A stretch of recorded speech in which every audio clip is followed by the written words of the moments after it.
Welcome back to the quarterly call. All content is for informational purposes and is not investment advice. Please consult with an investment professional.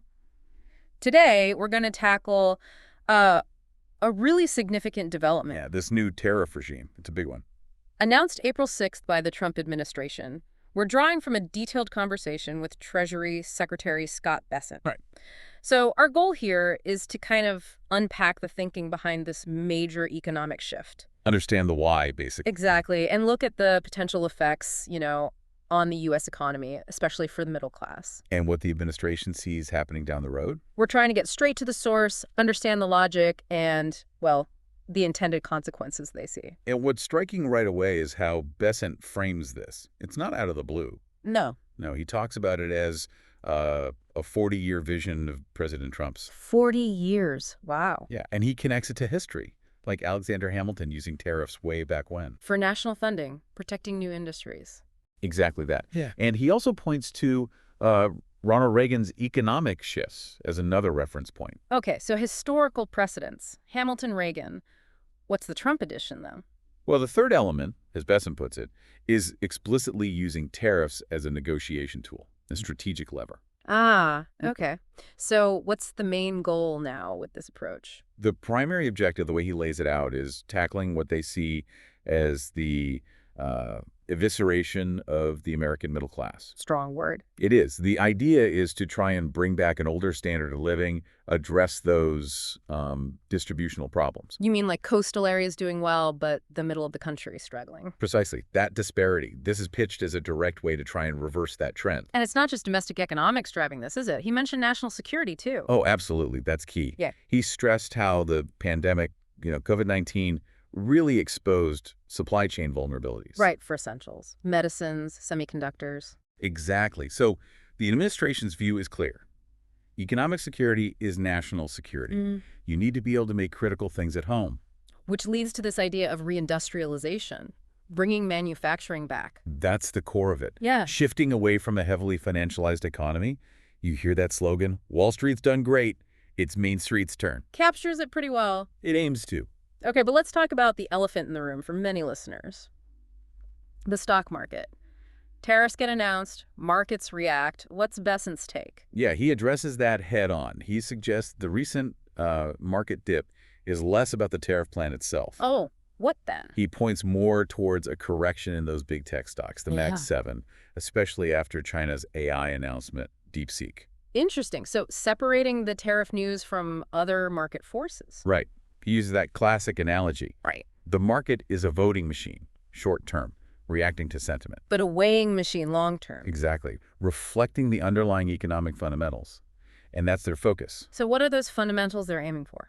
Creating stability. He lists things like stable taxes, business predictability, cheap energy, deregulation, and looking out to the workforce. The argument being, get those right, and a strong market follows. That's the idea. A healthy market as an outcome of a sound economy, not the sole measure of it. Let's explore this idea of tariffs as revenue, possibly funding the government, maybe even leading to tax cuts. How does that work in their model? He describes a classical model. The idea is the cost isn't just passed straight to the U.S. consumer. Okay. How's it split then? Well, he suggests part is absorbed by currency changes, like the dollar appreciating, part by foreign producers cutting their margins. And only a smaller part hits U.S. prices. That's the argument. He even cited an MIT study on previous tariffs suggesting a minimal price increase for consumers. So potentially significant government income without relying solely on income tax. It's presented as a potential way to lower the deficit, keep taxes low, a formula they say hasn't really been tried in a long time. But changing tax rates still needs Congress, right? Right. Oh, definitely. Tax rates require legislation. But the tariff income itself, that's collected via executive authority. And it's already significant from the existing China tariffs. Billions annually, yeah. And they're eyeing this revenue stream. For what specifically? Bessent linked it to funding some of President Trump's promises. Things like no tax on tips. Right, or on Social Security, overtime. And making auto loan interest deductible, but only for U.S.-made cars. So framing it as an affordability solution for, say, the bottom half of earners. That seems to be the pitch. Yeah. And the potential future revenue numbers they float are, well, substantial. Hundreds of billions annually, potentially. Wow. Okay, but the long-term goal isn't just collecting tariffs forever, is it? It's about that reindustrialization. Exactly right. The tariffs are the stick, or maybe the carrot, to get companies to move production here. Bring your factory here. So the plan is high tariff income initially. Then, as more manufacturing moves domestic, the tariffs themselves would decrease. And the government revenue shifts from tariffs to what? Income taxes from those new jobs. That's the model. More domestic jobs, higher income tax revenue, and crucially, shrinking trade deficits over time. Which brings up a big question. Do we have the workers for all this manufacturing? Bessent acknowledges that concern. He points towards AI and automation. Ah, the smart factories idea. Yes. Believing technology can help meet the labor demand. Plus, they want to reduce the federal workforce and borrowing. To free up resources for the private sector. Kind of unleash it, as they say. Less regulation, less government crowding out investment. Of course, a plan this big has unknowns. Besant calls them black boxes. Yeah, he does. He mentions things like illegal immigration's impact, what AI really does to jobs long term. The actual tariff effects, how the world reacts. All significant uncertainties. But the underlying message is that the old system wasn't working, so bold change is necessary. He used an analogy, didn't he, about reinforced doors. He did, putting on the reinforced doors before the crash. The idea is they're acting preemptively to avoid a potential financial mess from debt and spending. Okay, so if this is potentially disruptive globally, what about reactions? Lobbying. He expects it. Yeah. Significant lobbying from foreign governments. He mentioned Vietnam, China specifically. Trying to get tariffs adjusted or exemptions? Presumably. But he seemed to think direct talks with companies about relocating to the U.S. would be more impactful than government-to-government pleas. And internally, within the administration. Efforts across Treasury, Energy, EPA are focused on smoothing the path for domestic production. Tax guarantees, energy security, faster permits. Use Taiwan Semi as an example. Let's focus on China for a moment. This seems like a direct challenge. Retaliation. He acknowledges the possibility, but suggests the U.S. has leverage as the debtor nation with the big trade deficit. It's harder for China to retaliate effectively, perhaps. And he described China's model as unbalanced. Yeah, overly reliant on exports, currently facing deflation. He painted this dream scenario of future rebalancing. U.S. makes more, consumes maybe a bit less relatively. China consumes more domestically, exports less, a more level playing field, even with rivalry. Does he think the tariffs are already working towards that? He stated his view that they've already started to break China's existing business model.